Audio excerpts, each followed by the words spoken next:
Hey, what's up guys? So in this video, we will see how to turn on and off auto rotation on the Samsung Galaxy A07.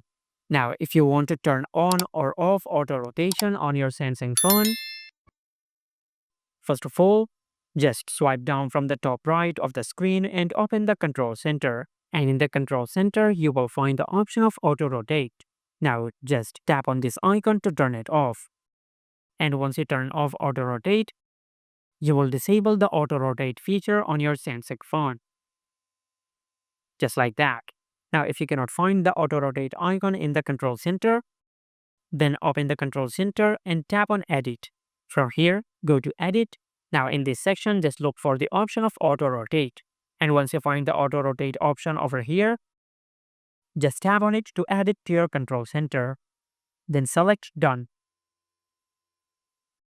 And once you do that, you will add the auto rotate feature to the control center. Just tap on it to turn it off.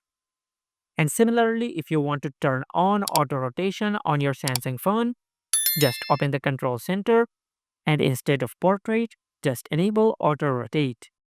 And once you do that, you will enable the auto rotate feature on your Samsung phone. And this is how you can turn on and off auto rotation on the Samsung Galaxy A07.